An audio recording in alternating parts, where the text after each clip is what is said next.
Hi friends, నా పేరు grace. మా యూట్యూబ్ ఛానల్ పేరు G2V గ్రేస్ గృహ వంటలు.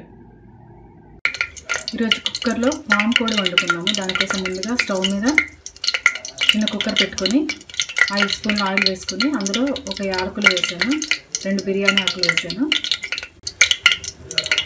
ఇప్పుడు కట్ చేసుకున్న పెద్ద 3 ఉల్లిపాయలు వేస్తున్నాను.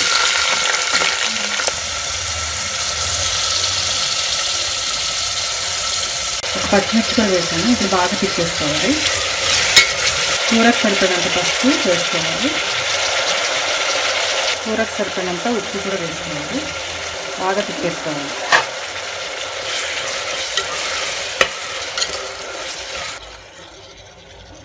ఉల్లిపాయలు మగ్గేంత వరకు మూత పెట్టేసుకుందాం.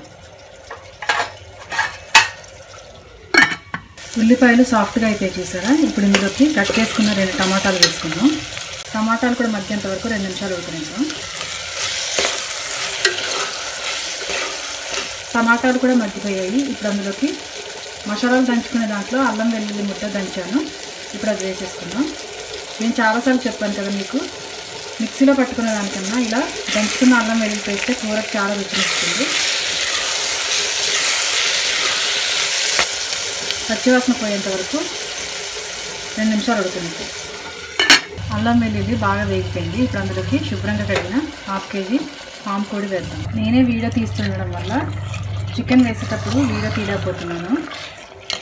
వేసేసాక అప్పుడు వీడియో తీస్తున్నానండి. చికెన్ అంతా బాగా కలిసేలాగా తిప్పేసుకోవాలి. చికెన్ కొద్దిగా ఉడికాక ఇప్పుడు కూరకు సరిపడినంత కారం వేసాను. బాగా తిప్పేసుకోవాలి. ఇప్పుడు నీళ్ళు వేసుకోవాలి. నాటుకోడిలాగా ఇది ముక్క గట్టిగా ఉంటుంది కాబట్టి ఒక 7 విజిల్స్ వచ్చేంత వరకు కుక్కర్లో ఉడకనివ్వాలి. అప్పుడే మెత్తగా అవుతుంది. ఇంకా కొద్దిగా నీళ్ళు వేద్దాం. కుక్కర్ మూత పెట్టేసి ఫ్లేమ్ మీడియంలో పెట్టుకుని 7 విజిల్స్ వచ్చేంత వరకు ఉంచుదాం. 7 విజిల్స్ వచ్చాక కుక్కర్ మూత తీసి ముక్క చూశానండి, ఇంకా గట్టిగా ఉంది. టీ గ్లాస్ అంత నీళ్లు వేసి అలాగే ఇందులో 1/2 కేజీ మాంసంలో 3 కోడిగుడ్లు వచ్చాయండి. గుడ్లు ఇప్పుడు వేసాను. అలాగే కొత్తిమీర కరివేపాకు కూడా వేసాను. మూత పెట్టేసి ఇంకా 3-4 విజిల్స్ రానిద్దాం. ఇదిగోండి, సేమ్ నాటుకోడి కూరలా ఉండే ఫామ్ కోడి కూర రెడీ అయిపోయింది. రెసిపీ మీరు కూడా ట్రై చేసి చూడండి. రెసిపీ నచ్చినట్లయితే లైక్ చేయండి, షేర్ చేయండి, సబ్స్క్రైబ్ చేసుకోండి friends. Thank you for watching.